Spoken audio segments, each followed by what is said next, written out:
on the role of informal power in the autocratization of Poland and Hungary. I am warmly welcoming our today's speakers, GMF ReThink.CEE fellow Edith Zgut and Professor Daniel Kelemen from Rutgers University. My name is Daniel Hegedüs, and I serve as fellow for Central Europe at the German Marshall Fund of the United States. We can state without any doubt that the democratic demise and autocratization of Poland and Hungary is historically unprecedented among established, consolidated democracies. And the authoritarian dynamics are even more disturbing in light of the fact that the deconstruction of the Hungarian and Polish democracy has taken place within a democratic quasi-federation, the European Union. However, this European Union turned out to be unable to effectively resist the undermining of rule of law and democracy in its member states. We could long discuss the various reasons of the EU's failure, but in her recently published GMF policy paper titled "Tilting the Playing Field in Hungary and Poland Through Informal Power," Edith Zgut argues that one reason is definitely informal power. More precisely, the fact that the EU's procedures, which were established to monitor and enforce member states' compliance with EU values, are unable to address the informal exercise of power that the Hungarian and Polish governing parties, Fidesz and PIS, have used to undermine democracy.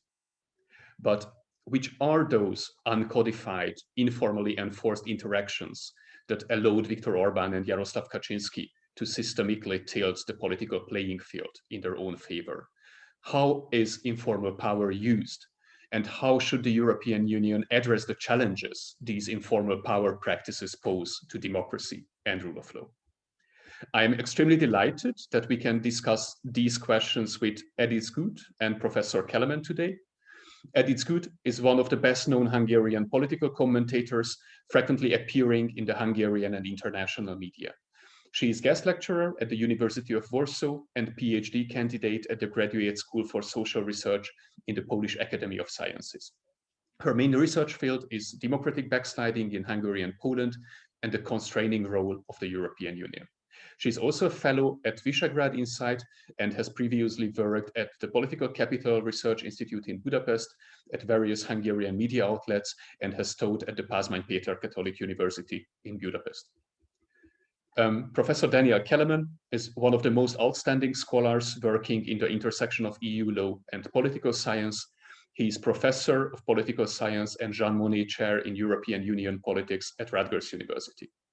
His research interests include European politics, EU law, European federalism, comparative political economy, and comparative public policy.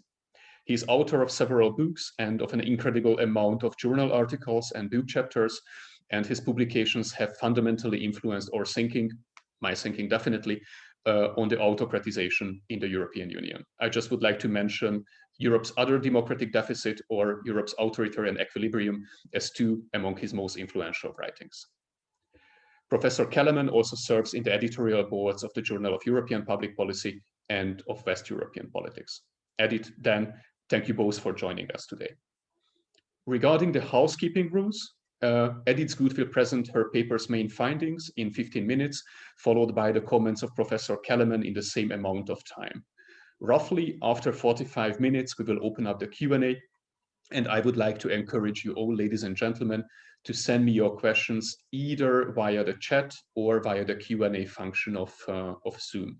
I will either bunch your questions together and forward them to our speakers, or I will unmute you that you can ask your question in person. And I would like also remind you that the event is recorded and will be available online at the YouTube channel of the German Marshall Fund. And as I already mentioned, Edith Zgut's work at GMF is part of our ReThink.CEE fellowship program, where CEE stands for Central and Eastern Europe. This initiative was established in 2018 in order to support the next generation of policy analysts and civic activists from Central and Eastern Europe and the Western Balkans. The main goal of this one-year-long fellowship is to conduct innovative policy research, what Edith definitely did, with a main focus on niche topics, and to deliver fresh intellectual and policy impulses to the democracy, security, and prosperity-related challenges faced throughout the Central and Eastern European region. Having said that, I would like to pass the floor to our today author and speaker, Edith Zgut. Edith, how shall we understand the concept of informal power, and how did informal power structures influence the authoritarian dynamics in Hungary and Poland? The floor is yours.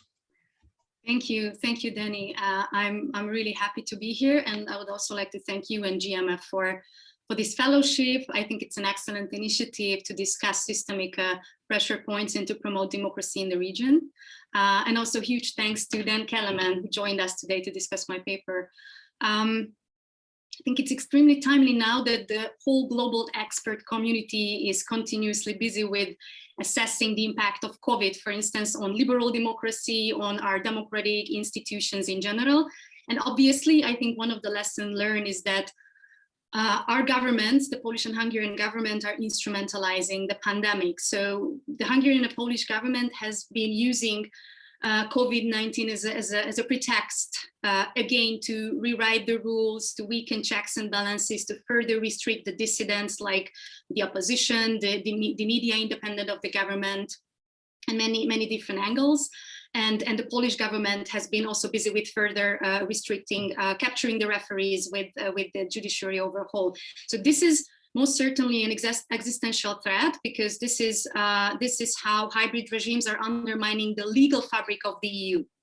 But the bigger problem is, I think, with these countries that we cannot fully grasp the nature of democratic backsliding and what is exactly going on in these countries if we are strictly focusing on the institutional framework, as you also mentioned briefly, the legal constitutional design. Because, for instance, in Hungary, the Orbán government is claiming that it is legislating formally complying with the constitution. And in Hungary, we do have a very solid criminal code, and the law which claims that everybody should be subject to the law.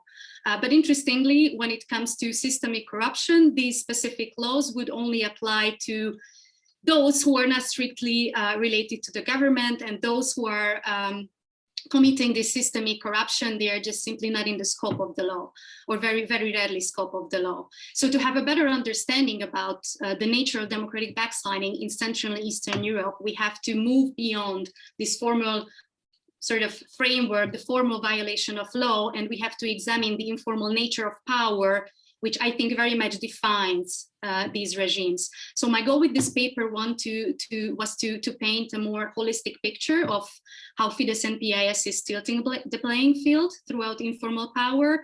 And why is it essential? It's important because the EU procedures, as you also mentioned, are targeting specific violations of EU law, and they're not really grasping the systemic characteristics of informal power, which very much drives democratic backsliding in these countries. And it's simply harder to detect by international observers than identifying formal abuse of power. So in this paper, the main concept that I'm using, informal power, is, and I would like to emphasize that at the very beginning, that the informal side of politics, it's not anti-democratic per se. So it's not about that, but there are certain type of non-democratic type of informalities which is challenging democracy per se. So like corruption or clientelism, for instance. And in this specific paper, I refer to informal power as a generic term, referring to these uncodified and informal interactions of the government, which creates an uneven playing political field. And with this, think about various forms of clientelistic exchange that creates dependence on two levels. So first, it creates dependence between the electorate and the government, but also within the circles that are closely allied with these regimes. So here in this paper, I'm dealing with a big deal of selective benefits for political support. And importantly, this is very often being used by the governments in a coercive way, in a pressured way, to consolidate control over state and society. So the main point is that decision-making is very often being removed from the legally formalized institutional frameworks. And this is what creates a very highly corruptogenic environment in these countries. So I'm going to demonstrate through three main domains right now, how does it look like in Hungary and Poland? And the first is a systemic clientelism corruption centered around the leaders, and in which Hungary is a very unique case in the European Union. It's a textbook case of political state capture, which means that a very strong central administration is willfully cooperating with external actors to capture the state, to capture the market. And they successfully captured the most important 14 economic sectors by 2021. And the systemic feature is that Mr. Orbán's close allies and relatives, family members, are among the primary beneficiaries of the system. So to give you some examples, his son-in-law became the symbol of the misuse of EU funds. And there are more and more reports that Viktor Orbán's father and brother started to gain lucrative, problematic procurement like tenders. His childhood friend, Lőrinc Mészáros, is winning almost every public procurement tenders in Hungary.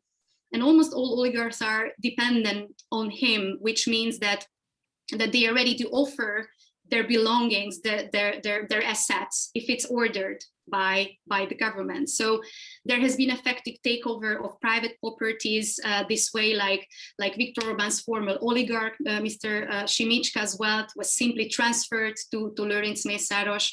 And this is about centralizing and monopolizing corruption, and most importantly, blurring the boundaries between the state and the private sphere.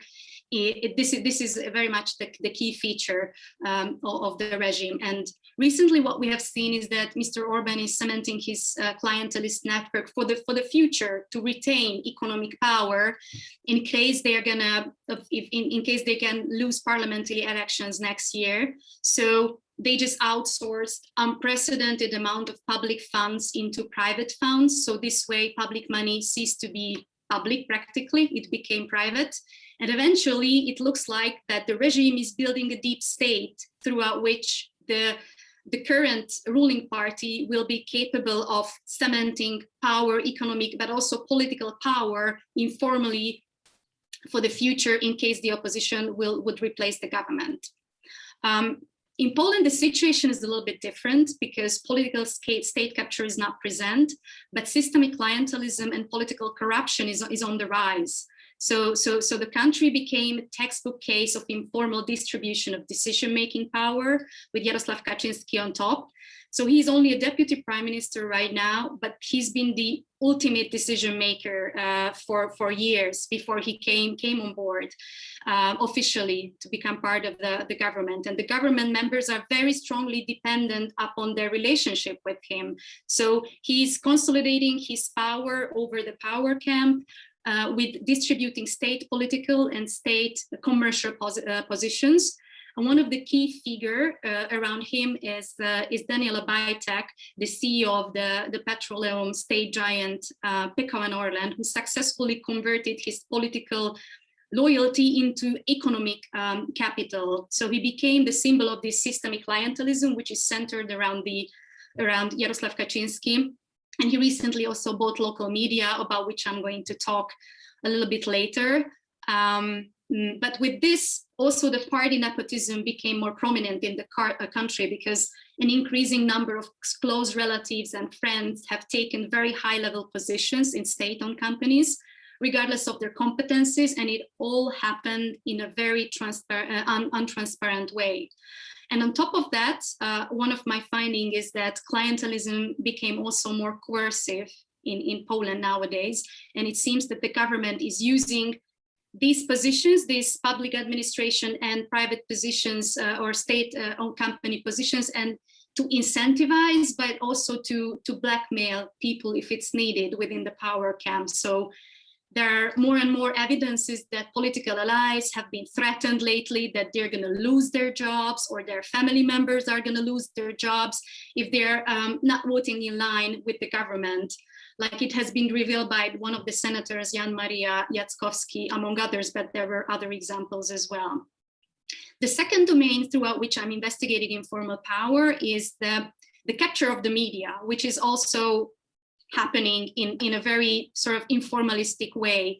I think it's hardly surprising, since both Mr. Orbán and Mr. Kaczyński have been openly speaking about nationalizing the media for years, and they have employed different tools to succeed in this regard. So what Mr. Orbán did is that the government was incentivizing powerful individuals aligned with the governments to buy independent media independent of the government. And one of the main helper was Lőrinc Mészáros. The whole system became pretty much top-down centralized in a sense that in 2018, which was a cornerstone, as you might know it, like 500 pro-government outlets were merged into a giant non-profit media conglomerate, which is under the control of the ruling party. And it just, despite that it didn't make any sense from the business point of view, these private owners, they deliberately donated their valuable assets to a government-controlled foundation. So I think it's an important example how the government exerts informal pressure also on individuals to give away their assets. And overall, journalists in this empire, they would never risk reporting any information that would shed negative lights on the ruling party or on the, most specifically, not on the family of the prime minister. So, and then the other thing is that this giant competitor, it makes it even more difficult for the independent media outlets, the rest of them, to survive on the market, because the government is weaponizing state advertisement to boost friendly media outlets and to starve out independent media outlets. But I think what's maybe even more indicative of this specific type of informal power is the overall chilling effect that the Orbán government created on the market, like foreign investors in Hungary are also not advertising in media independent of the government. And one of the most profound example is this conservative weekly magazine, Magyar Hang, when the German automotive company has admitted that although that they would really advertise in Magyar Hang weekly because their key audience would very much benefit from them, but they would not risk any business privileges received from the government. And very similar thing happened to Index, the biggest website, before it has been squeezed out. I mean, before the editorial of it has been squeezed out. So we don't exactly know whether this is happening due to a direct pressure from the government, or this is just a self-censorship because of fear of economic or tax-related consequences. Yet this is how the system works, and it's very indicative of the informal power of the regime as a whole. And unfortunately, recent developments in Poland have shown that the United Right would like to use a very similar toolkit. One of the steps that has been recently made is that the Polish government started to incentivize state-owned companies to buy media, and this is how PKO and Orlen, that I just mentioned, the state giant, has just bought up the local Polska press from its German owner, and this is how Daniel Obajtek, who is, as I mentioned, a very close ally of Jarosław Kaczyński, can now control the majority of the local press with a huge 70 million readership. And this was obviously a political takeover, not only because the tone of these outlets became more government friendly almost immediately, but then Mr. Obajtek have changed the management board, despite that the Polish court has suspended the right of PKO and Orlen to exercise its ownership rights. So Obajtek simply disregarded the verdict, which also means that it becomes more and more difficult for the journalists of Polska press to hold the government to account, either because of direct political pressure or because of conflict of interest with the media owners. So it's also another classical example of media capture. And one more thing on the side of how media could be captured informally. I would just briefly mention that the Polish government is, or how the Hungarian government is weaponizing state aid, and very similar pattern I could identify also in Poland, so that state-owned companies have been pushing loads of money into PIS-friendly outlets, which are also hardly placing any advertisement in, for instance, Axel Springel media like Newsweek Polska, just to name one among the others. And the third, the very last domain, it's a little bit different from the first two. This is about electoral clientelism, because what we witnessed in these countries that both regimes have developed new ways how to make elections unfair in a very informal way, in a very different way at the same time. But as you're going to see, I'm just going to go into details in a minute. But the point is that in both cases, it's just a lot more difficult for international observers like ODIHR to identify these than identifying outright electoral fraud. In Hungary, what's the most worrying? One of the most worrying thing is that coercive vote buying became more prominent with the years. So the government became very successful to use state resources as a coercive tool to increase the support for Fidesz. So based on my expert interviews, like intimidation and threats to withdraw social and financial benefits are more and more common practices now in Hungary, and it is impacting the most vulnerable citizens, especially the Roma minorities. And also the government often involves external actions. This is another key feature, like local moneylenders and local employers who have a very important role in this coercive ecosystem, which has been also reflected upon by other scholars like Mares and Lauren Young in their previous research. But I also have new data that how the most vulnerable is being pushed to vote for Fidesz in order to get a job or just to get any financial help for their families. And in Budapest, one of the laboratory of this type of approach is the 8th district, which has a significant Roma population. And on top of that, non-governmental ballot counters are also often being threatened, which is not very often reported, this type of irregularities, but it has been definitely reported by great colleagues from Unhacked Democracy. And the problem is that these issues often remain under the radar of electoral observers, as I mentioned, also because intimidated people are just afraid to share such informations with external observers. In Poland, in contrast to that, coercive vote buying is not prominent, but at the same time, the elections are not fair either anymore. And I'm quoting Adam Bodnar, outgoing ombudsperson here, who said that the last presidential election was a real game changer. So this was something which we haven't witnessed before in Poland since the democratic transition. And first of all, not only because the government misused tremendous amount of state resources to mobilize support for President Duda, they promised free fire tracks for smaller settlements where PIS is quite strong, but also Prime Minister Mateusz Morawiecki was campaigning in almost like 100 cities in his full capacity, like making campaign promises to distribute public funds, handing out ceremonial cardboard checks.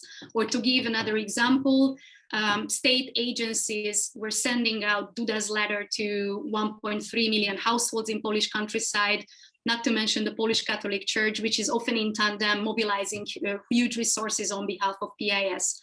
So the point is that also in Hungary, there is a very blurred distinction between state and party during the campaign, and it has been identified by ODIHR. So I think it has been pretty much highlighted by other organizations as well, and most likely the elections are free but not fair at all anymore in Poland either. So as you could see, the approach might be different, but the systemic impact at the end of the day is quite similar in both countries, like further deterioration of the quality of governance. And I would be glad to elaborate more specifically on the differences in Q&A, but now I would like to conclude and reflect a little bit on the constraining role of the European Union. Because what's hugely problematic is that some of these issues are not being addressed at all by the EU, or these are being addressed, but more on the discursive level and not by legal means. Just like informal media capture, for example, where the EU Commission did not interfere. It just keeps observing what's happening in these two countries. Like recent development was from yesterday in Poland, but not launching any infringement procedures in this regard. And I think we can claim that these two regimes have been quite benefiting from the way how the EU is functioning in this regard. As I just demonstrated, they very often operate outside the legal frameworks under the legal radar of the EU, which, I mean, the EU itself, it's a deeply legalized environment where member states are cautiously not willing to sanction other member states at the same time. So, and at the top of that, these slow EU procedures, mostly dominated by dialogues, they give huge space, smooth sailing for autocrats to change the regime.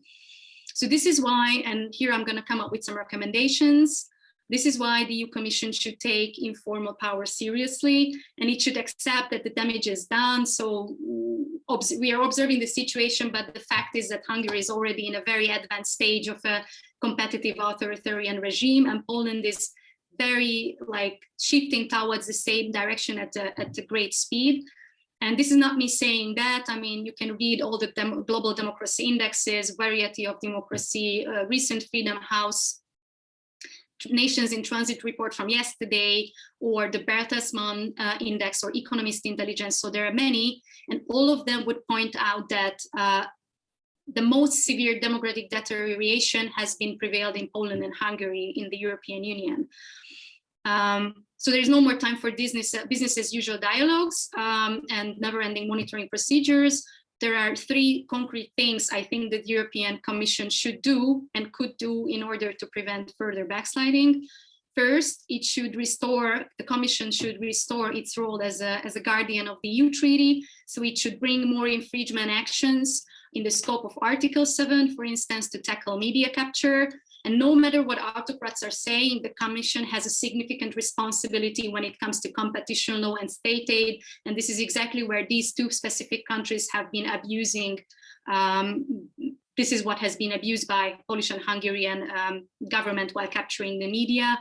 It should have, I think, also learned that time is essential. So to avoid further damage, this has to be done with applications for interim measures. The EU Commission should also change this way the dynamism of these long-lasting procedures. For example, Brussels haven't decided about this Hungarian complaint about state aid for the broadcasting sector, and it's been 6 years ago. And since then, the media market has changed dramatically. And also, despite that the EU Court of Justice usually does the dirty work at the end of the day, it is usually too little too late, in a sense that very often the damage is done, and the EU court should definitely prioritize these infringement actions to prevent further harm by governments before its ruling are issued. Secondly, the currently existing toolkit, REACH toolkit, needs to be rationalized and developed by the EU. So I think a combined approach would be needed, like more infringement procedures and effective suspension of EU funds. That should be key. We still don't know how the rule of law mechanism will work in this regard, but there are other tools which are already available, existing, like the EU structural rulebook, for instance, that should be suitable to suspend EU funds when it's needed. And so far, the EU refrained from using it with regards to Poland and Hungary, despite that it has been used against other countries like the Czech Republic before. And third, it is also important to increase informal power and autocratic member states in the EU Council, which is the most important decision-making platform within the EU, because Viktor Orbán could build a very successful laboratory of authoritarian regimes, not only because he was protected by the EPP, but because he was protected by member states. And I'm not only considering allies like Poland or other Central European countries, but Germany too. And in this regard, the bilateral relations would be key. And we have learned that as long as Hungary met the EU's economic criteria, and Mr. Orbán is offering strategic partnerships to German multinational companies, this criticism about rule of law from Berlin, it remains quite vague. So this is, I think, also why Mr. Orbán was careful not to attack Germany specifically as a whole, as a nation or as a country, but he's been quite focusing on Angela Merkel so far. But this seems to be over right now. The Hungarian government is more and more critical and openly attacking Germany in its discourse, which means that there might be some dynamical change on the bilateral level, which should be also addressed by Berlin. And I think I'll stop here because I'm super curious about Daniel's comments, Dan Kelemen's comments, but I'll be happy to share some comparative conclusions about the systemic differences between Poland and Hungary during the Q&A. Thank you. Thank you, Edith, for this great presentation. And I completely share your analysis, but please allow me that I play for a second the role of the devil's advocate in a follow-up question. Because I think if we take a look on all of these three dimensions of informal power you mentioned, we see that all of them are present also in other countries of the region. If we take a look on the question of corruption, then Poland ranks comparatively well in the region. The corruption perception in Hungary is better than in Bulgaria, the same level of Romania. If we take a look on state aid and market pressure, especially in the media market, Slovenia shows very similar dynamics than what happened in Poland and Hungary. And practically electoral clientelism is a phenomenon that scholars started to research in the region in Romania. So practically my question is whether we can state that the use of informal power is a regional phenomenon in Central and Eastern Europe, and how do you see the gradual and also qualitative differences between that two countries you are focusing on in your paper and the other states and countries in the region, because I think that's a very interesting and important point for our participants. Thank you, Danny. I think it's a very important question, and it's also a difficult one, because while I fully agree with you that it's a systemic phenomena with which we're dealing not only in Hungary and Poland, but it's also regional and most certainly like a global problem. So it's not a Central European specificity. But the thing is that at the same time, the generalization and how to put these countries into the same box of informal power, it has huge limitations. So it could be confined in various forms depending on different political structures and other specificities. For instance, while clientelism is very strong and very prominent in the Czech Republic, it prevailed differently because of many things, but partly because of what happened during the democratic transition and after the democratic transition with the ticket or coupon privatization, for instance. So Hungary is if Hungary is a political state capture and Poland is a party state capture, the Czech Republic is most certainly a classic corporate state capture, but firms were reversing this channel of political influence for private corporate gains.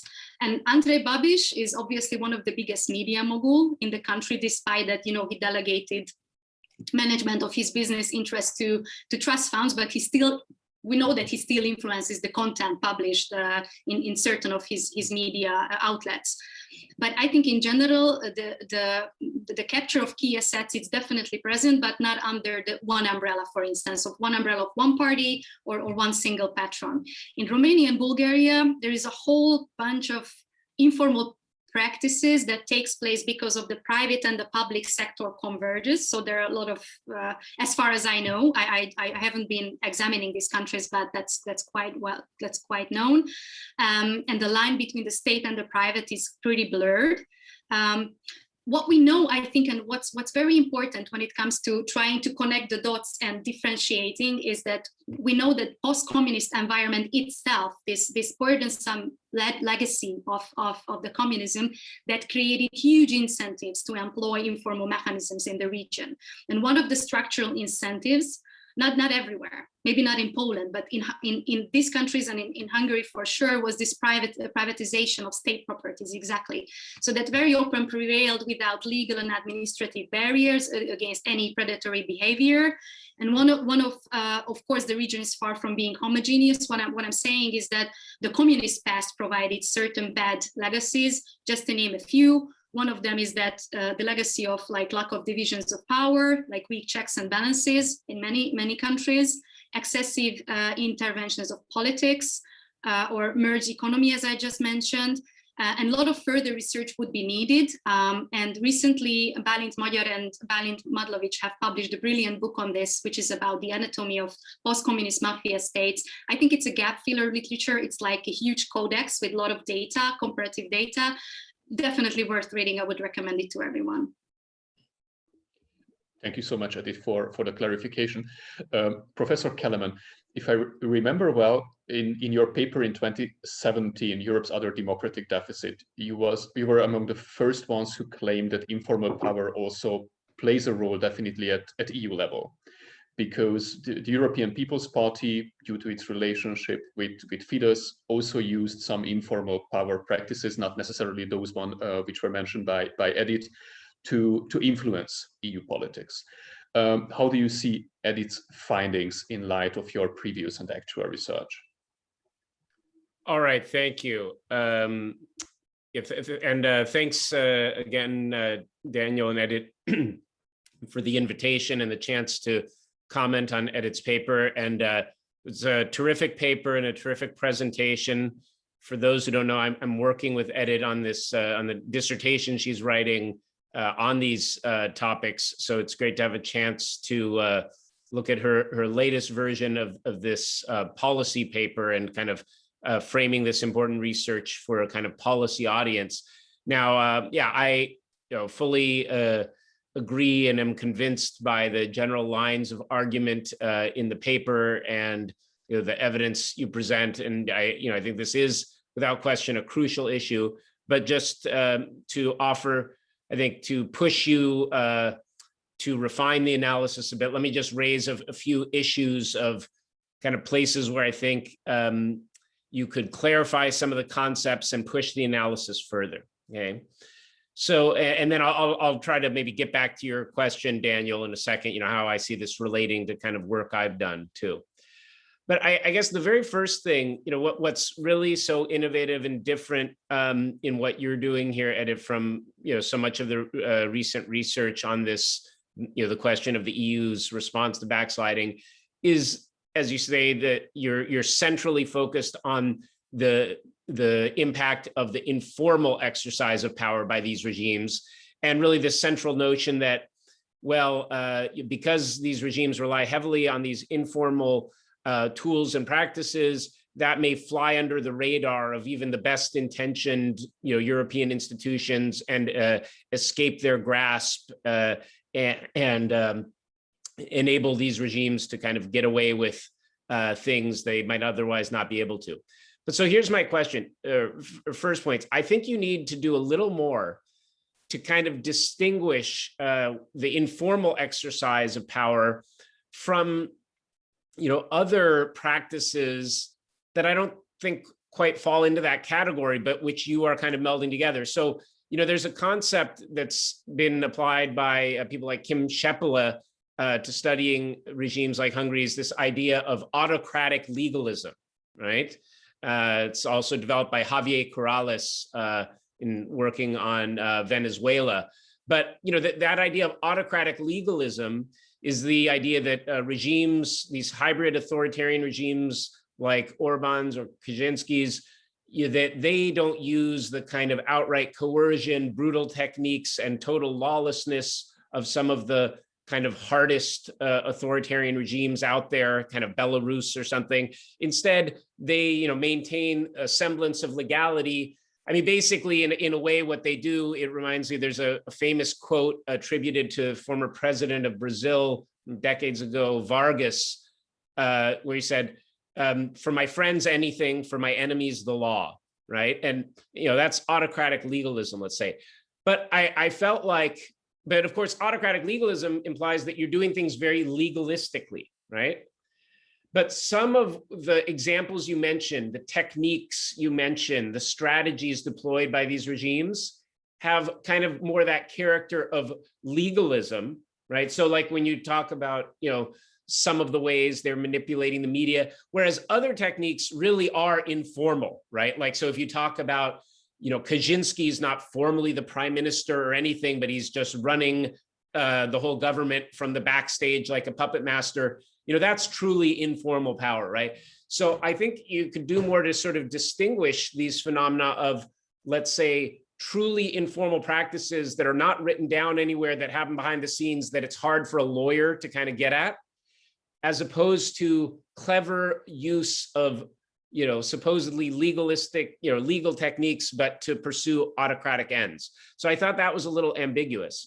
And then, second point, I think in the analysis, sometimes you're blending together, there's sort of three different problems, and sometimes you're blending them together.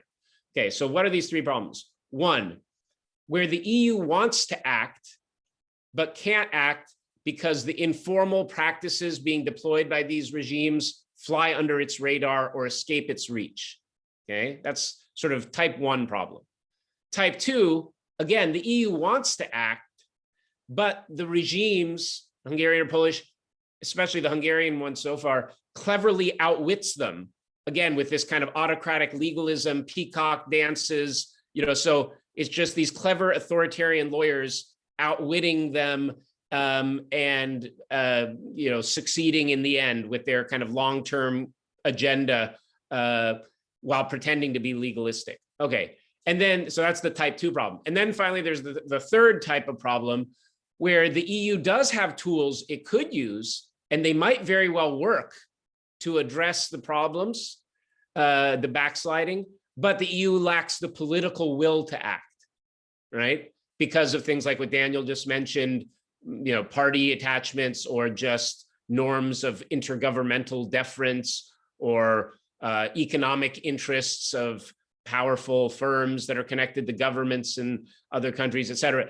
But so these 3 different things: want to act but can't because it's informal, want to act but are just beaten out in a legal game, and third, kind of just doesn't really want to act. At different points in your analysis, you touch on these, but I think they need to be delineated more. All 3 are happening, right? And that's clear from your analysis, but they're not exactly the same thing, and they may require different solutions. Okay. Yeah, and in a way, this leads the question, which is a big theme, in your paper. Is the EU in the end kind of incapable of coping with regimes that deploy these informal practices and strategies because the EU is, above all else, a legalistic entity, right? That I often, in recent work, I talk about the EU being a law state, right? That the EU functions, it's a rule of community based on the rule of law, and the EU institutions themselves really approach things in a legal manner. So that's one explanation in the end for really the weakness of the EU response is the EU just is not capable of dealing with these kind of things because it itself is so committed in its practices to legalism. But again, that's a slightly different explanation from, well, the EU could do more, but it's unwilling for political reasons. Again, there may be elements of both, but I'd like to see you tease these out more and discuss both and their effects. And I mean, I would submit that my own view is that, yeah, while the EU is certainly legalistic, and sometimes I say in this context, when the EU decides or tries to take on these regimes, it's like bringing a legal pad to a street fight, right? And it just isn't equipped for dealing with determined regimes like this that will apply these techniques. But I think that only takes us so far. I think, and this gets back to Daniel's question, in the end, it's basically about political, the lack of political desire or care of the EU to respond. And I think one thing, you mentioned this somewhere in passing in the paper, but I think one point to drill home on this, I've written a little about this, is, it's very striking the distinction between how aggressively the EU can intervene when it wants to, for instance, on fiscal matters, right? Think about what was done to Greece with the Troika, right?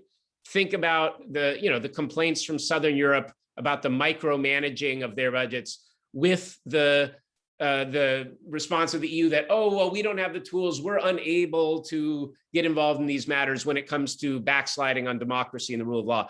That kind of raises suspicion that it's really just about a political preference or indifference, right, on the part of the EU. All right, and a couple more points, and I'll finish up in a second, Daniel.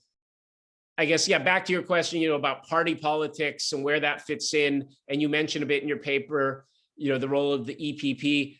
Now, on the one hand, clearly part of the reluctance of the EU to respond, in particular in the Hungarian case, and also, by the way, the fact that they've been a bit tougher on Poland than on Hungary, that had its roots in the greater political protection Orbán enjoyed from his membership in the EPP. So on the one hand, the fact that he's finally been kicked out of the EPP raises the prospect of maybe the EU will get tougher on the Hungarian regime.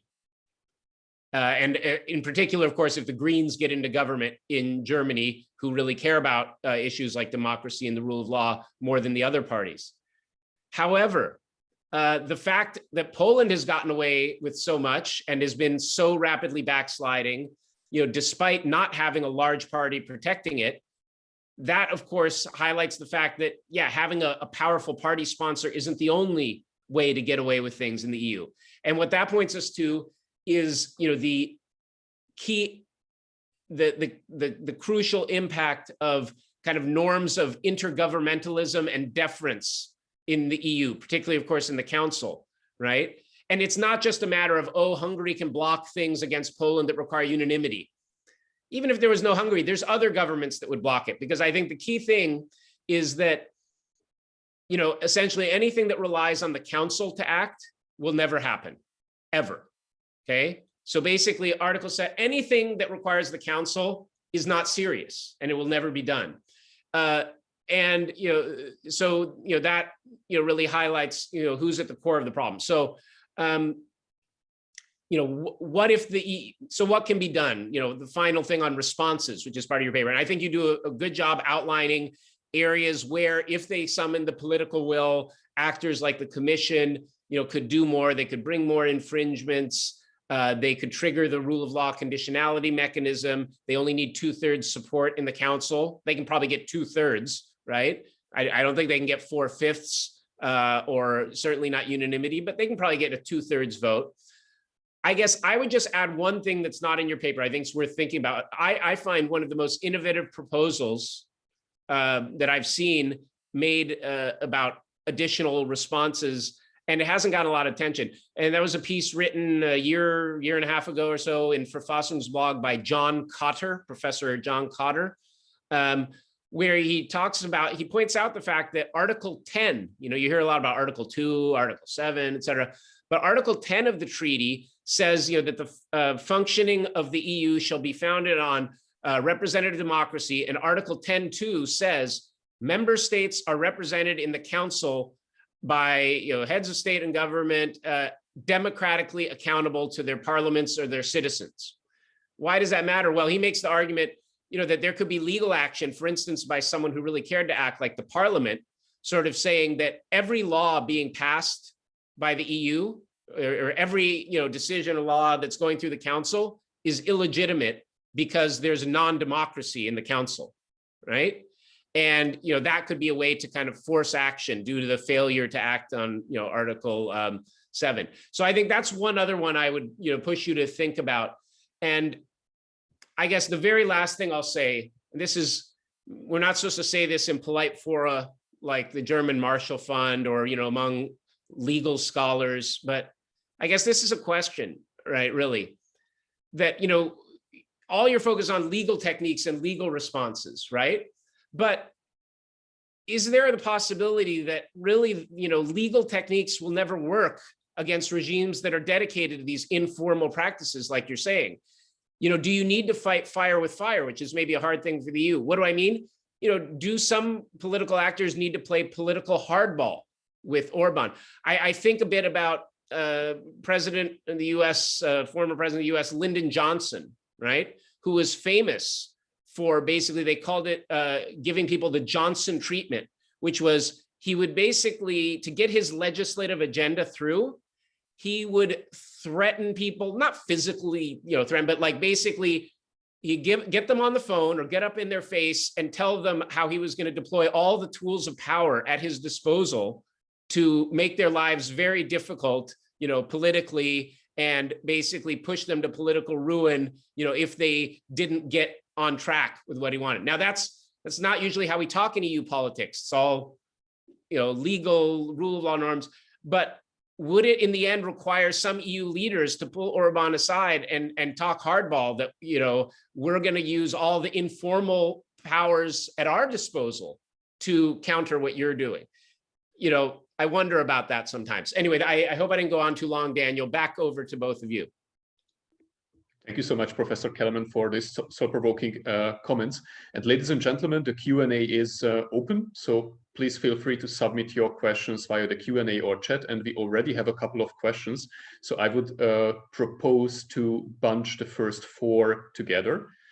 We have a question from Geoffrey Harris, and practically as he asks both of you, how do you see what are the historical and political roots in Poland and Hungary that the autocratization in Central and Eastern Europe and in the European Union happened, particularly in these 2 countries? We have also a further question from Michael Henning, asking whether US or other foreign technical assistance to political parties and candidates could make a difference. I guess the question relates first and foremost to the issue of electoral clientelism. And we have 2 further questions from Professor John Maureen and Garvin Welch. And I don't know, John and Garvin, whether you would like to ask your questions in person, but John, you are invited and unmuted now, so please go ahead if you are with us. Thank you very much for giving me this unexpected chance. First of all, thanks a lot for the talks, both of them. I enjoyed listening to them. My question to Edith was already to some extent phrased by Daniel, in that your argument about informal power, Edith, is clear to me, but you're suggesting that the EU should use more of its legal powers to it. And my question to that is, why do you expect so much from legal tools, while part of the characteristic of informal power is, as Dan actually distinguished, is that basically ignore many of the legal rulings, and then eventually also made the point, well, shouldn't you give more of a Johnson treatment? But perhaps you don't, as the EU, you don't only need to give Johnson treatment, but I've often wondered when I was, for example, in Warsaw in a courtroom, wouldn't it be great if somebody from the European Commission was here simply as a matter of, as a sort of a tokenism? Wouldn't it be great if Vera Jourova flew to Warsaw and talk only to the Helsinki Committee and Adam Bodnar and simply completely ignored the current government? There's all sorts of ways to play informal power and use that sort of as a threat. So I just wondered where your reliance on legal possibility would come from, and whether you see anything in what some of the things I just suggested. Thank you, John. And Garvin, you are also invited and can go ahead. Thank you very much. Very interesting talks from both of you. I wanted to ask about an area where informal power could well be subject to formal legal power, which is the question of business intimidation and extortion in a way that limits competition.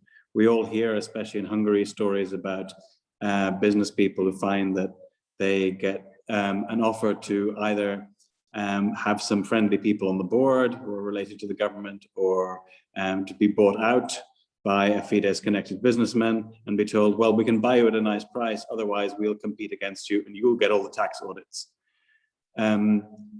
This seems to be an area that it's been fairly under-researched, partly because business people don't like to talk about how their business is going down the pan, but could, I think, be very important, firstly, so that we can find out what's going on here. Secondly, because it builds up support on the political right for defending against this authoritarianism.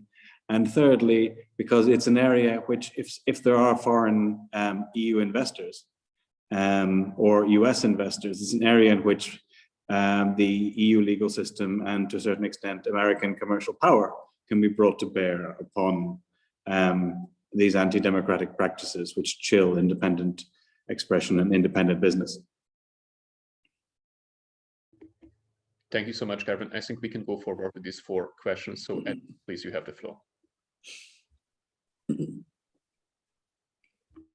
Thank you. These are great questions. I'll try to very briefly to reflect upon all of them. The first, I think, was that why is this happening, this complex democratic backsliding and this clientelist corruption? I think like there were great research which were trying to identify why is this happening in this region and why is it so prominent in Central and Eastern Europe. Just to name a few, I remember that I think it was Jacques Rupnik and Zielonka who was focusing on the fact that these countries were flailing away from EU accession conditionalities, which has many problematic problems. I think one of them was that, like, while during the EU accession procedures, these future member states were mainly focusing on adopting these laws on an industrial scale rather than enforcing and implementing them substantially. So that's one thing I think we could identify as a sort of another heritage of what happened after the democratic transition. Of course, like elite populism is very often being highlighted by Zsolt Enyedi as one of the key features, or the socioeconomic frustration generated by the problems and the aftermath of the Eurozone crisis. What I would definitely emphasize, and I think it's, of course, there is no one size fits all answer, but what can be identified in all these countries, and specifically in Poland and Hungary, is a lack of trust, lack of interpersonal trust, lack of trust within democratic institutions. It's something with which we would need to deal with when we are trying to understand why and what happened in these countries. I think Central Europe and specifically these countries were quite early warning systems for the West in this regard. So there was a very low level of interpersonal trust and low level of social trust and most specifically trust in the democratic institutions already measured in 2007. Just quite like a couple of years after these countries have joined the European Union, that these societies are more skeptical about the state of democracy in general. And 1/3 of the respondents measured by Gallup, for instance, they said that they didn't really trust the democratic processes. Speaking of the role of the new US administration, I think it's a pretty good news that while Washington is getting back to multilateralism, it's going to be a lot more difficult for these backslider countries to shield them against EU criticism and to say that, look, we are being protected by the United States, which is not going to be true anymore. And this is why I think that could be one thing, but how, for instance, Hungary could be interesting for the United States as a very small Central Eastern European country is not specifically because of this rule of law and democracy-related issues per se, but because of Hungary became an entry point to Chinese influence in Central Eastern Europe within the EU. So this is something which just to give you a couple of examples, like hosting Fudan University, this Chinese university, or this very shady agreement with the Belgrade-Budapest railway investment, these are all the only tip of the iceberg. So when it comes to the Hungarian government's 5G politics, for instance, it was even irritated. Donald Trump. So. Hungary is one of the only member states which is not part of the Washington's Clean 5G program. So I think, like, overall, I don't expect that there's going to be an Obama type of shock therapy when it comes to the Biden administration. But this new administration might confront Central Eastern Europe in general regarding corruption provided by the Chinese investments. And most certainly, what I would like to see is that, of course, more engagement would be needed to push back this autocratizing like policies to support more the civil society and non-governmental media, educational problems and educational programs to support freedom and political pluralism, much like the US did 30 years ago when the Soviet Union collapsed.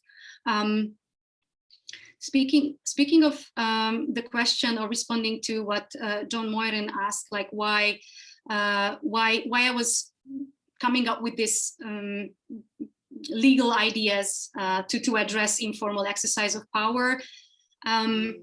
Actually, the thing is that while I think that this is very important to make the legal toolkit, the currently existing toolkit of the EU more effective, I was also trying to highlight how important it is to to try to push back to make these governments to substantially comply with EU values and democratic values of the European Union in an informal way. And I highlighted specifically the Council because I think this is the platform throughout which it's just a lot easier to insert influence on each other, and to this is the primary platform of decision making within the EU. And what we have seen is that, like last December, for instance, with regards to the budget negotiation and the rule of law conditionality, very often it seems like that the European Commission seems to be behaving like as a secretariat of the Council itself.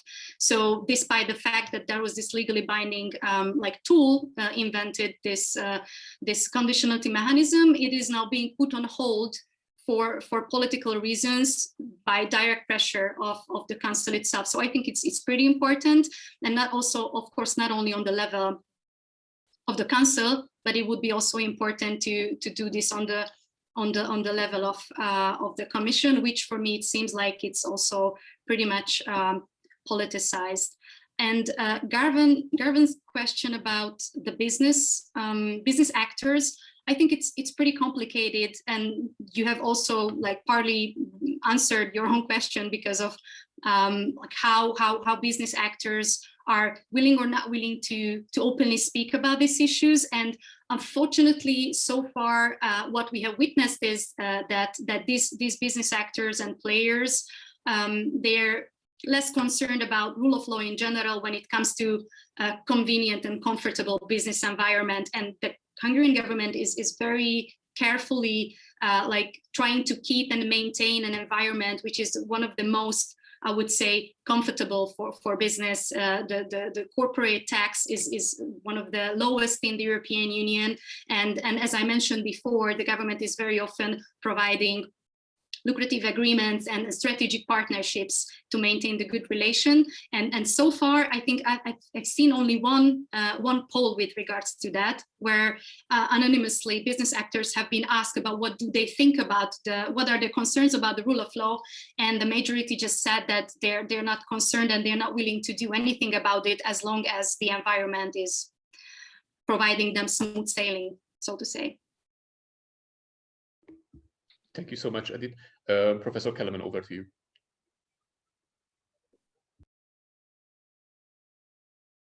Sorry, I mean, to be honest, Daniel, I mean, I'd rather let Edith answer. I think there were more questions directed at her, and it's her show. Maybe I should let her answer some more of these before I chime in anything else. Sure, thank you. Then I think we can go forward. We have a couple of other questions, and I think we can bunch together again four. The first question addressed the issue, where do you see the differences between the level and quality of clientelism and corruption of the today Polish and Hungarian governments or regimes compared to previous governments in these countries since the transition?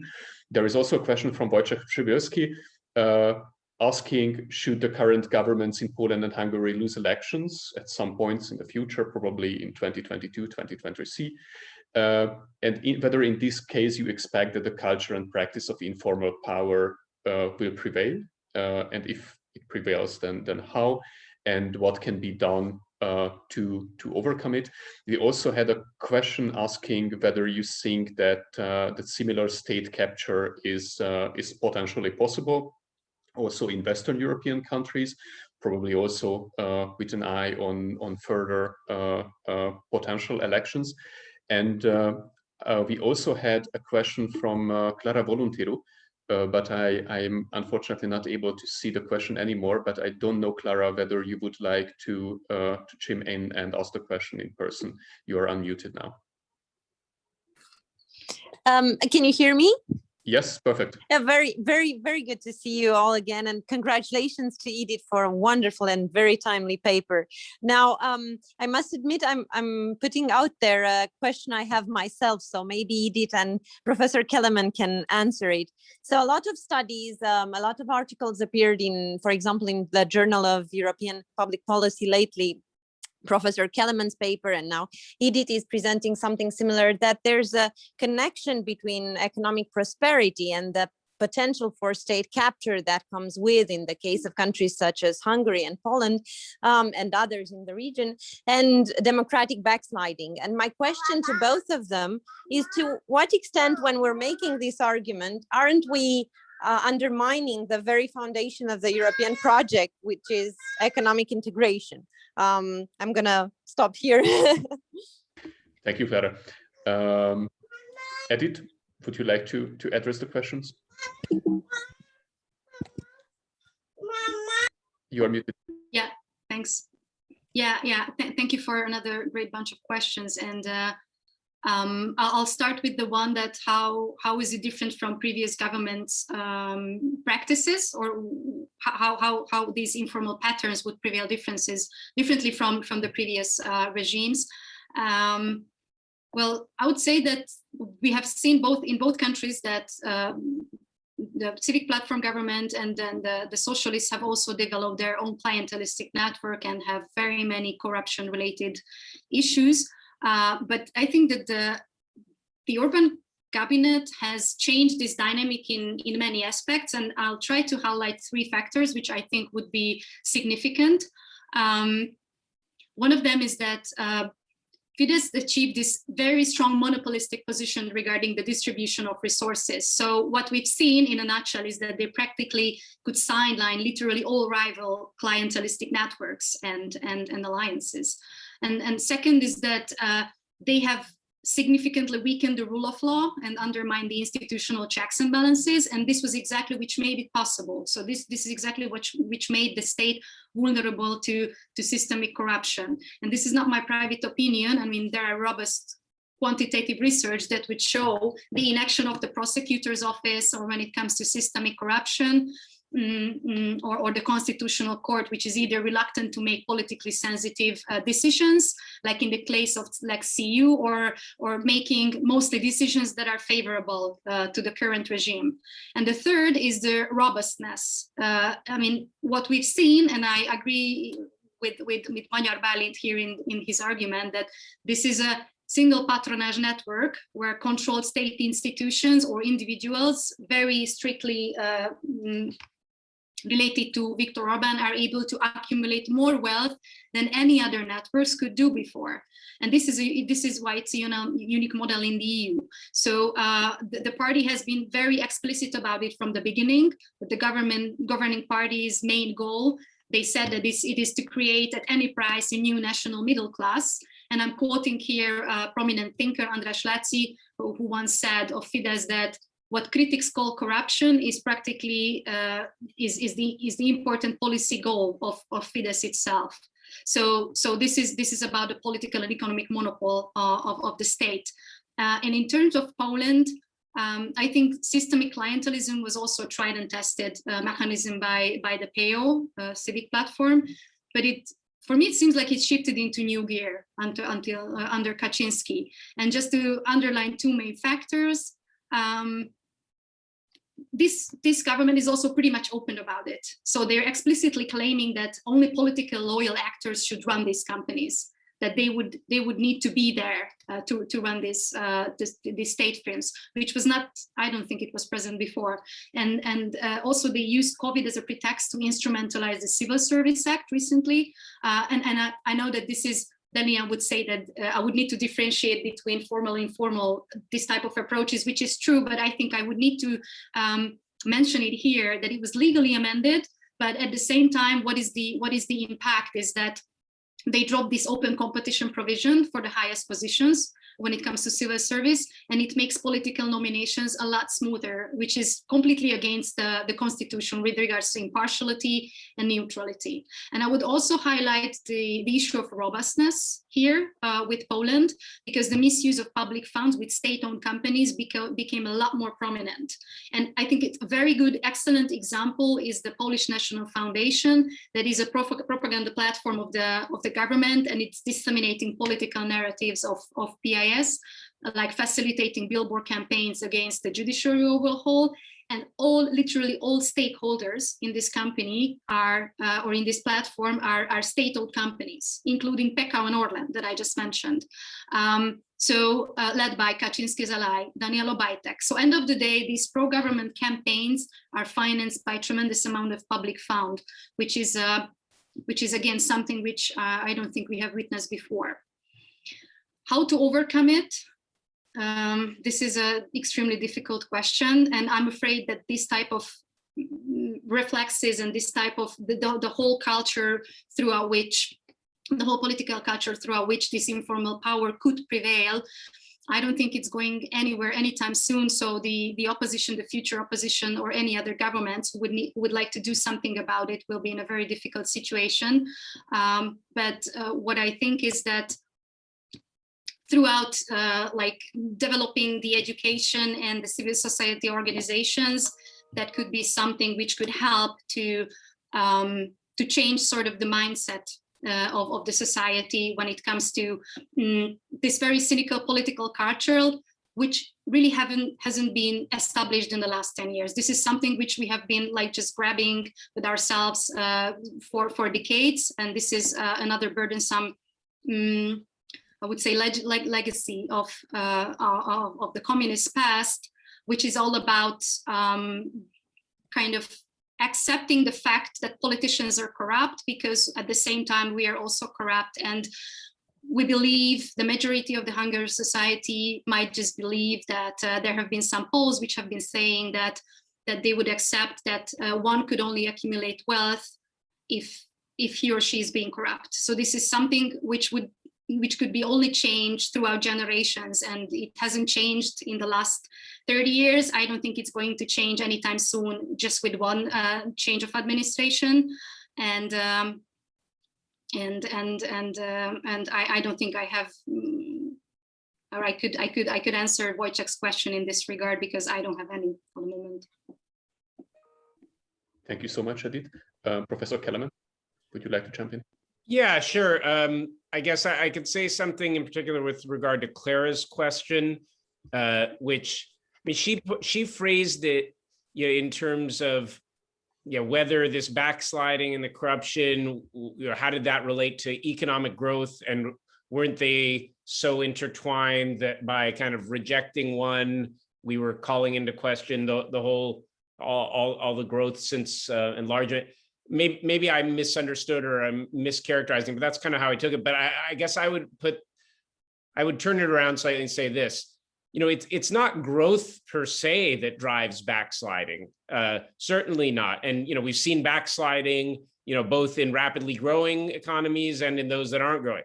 Where the economic impact of integration has driven it, what I've written about myself on this is this idea that EU funds, because, and Edith was already talking about this just now, but just to sort of reiterate, EU funds are flowing into these countries. There's about to be many more billions of them flowing in, of course, with the recovery package.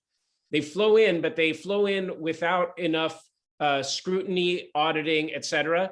And so they function just the way that like oil rents function in the Middle East, for instance, where political science describes very well this phenomenon of the rentier state, where regimes that are able to derive a lot of their revenue from some kind of resource rent, that helps sustain an autocracy, because the government can use control of the distribution of revenue from this rent to sustain a clientelistic network and uphold the party's grip on power. Well, it works exactly the same way in the EU, except it's not oil wells, it's EU structural funds, or now the coming recovery fund. And the problem is, the regimes control the distribution of this. They siphon off some for themselves. They can give more of the money to loyal mayors and starve opposition mayors, all these techniques we're familiar with. So in that respect, yeah, I think it's ironic, but the EU, which talks a lot about democracy promotion, is one of the greatest funders of autocratization in the world, right?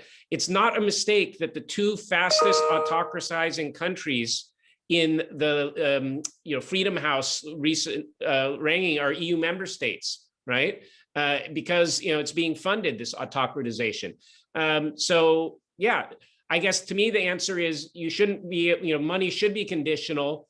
They should trigger things like the rule of law conditionality. They should use existing tools that Eddie talked about under the structural funds regulation. And just, I guess, one last thought. I mean, it's ridiculous to get bailouts under the Eurozone bailout packages, right? You had to sign, whether we think they were wise or not, fiscal compact treaty and have all these rules. But, you can get all these structural funds and you don't have to be part of the European Public Prosecutor's Office. So it's ridiculous, right? Who opts out? Poland and Hungary are two of the key ones who opt out.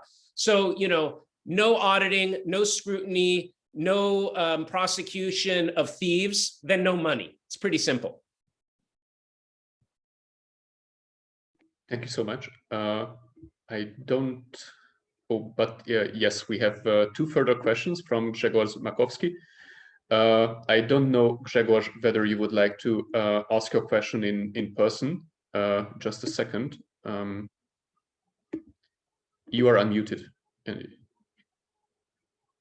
And please go ahead if you would like to ask your questions in person.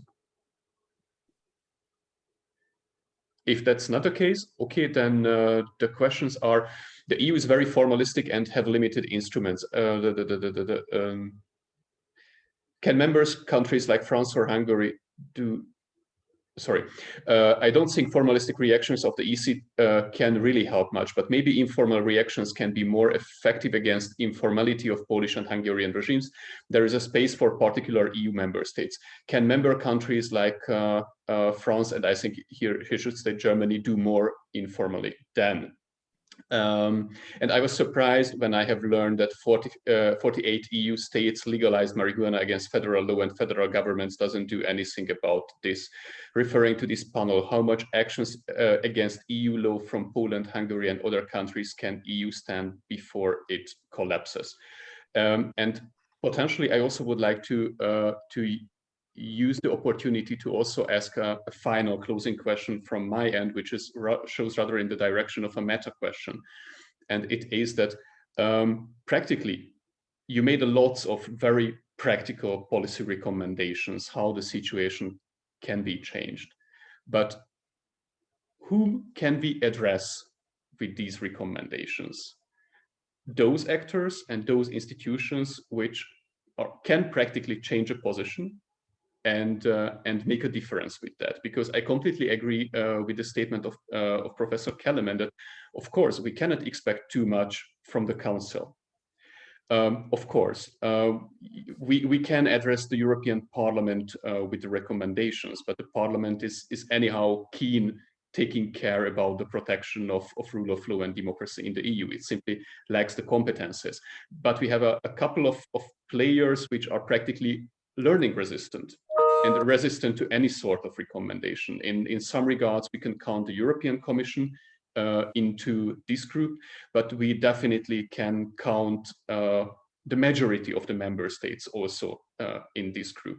And the question is whether we realistically can expect a change of behavior from these actors just due to recommendations and policy proposals.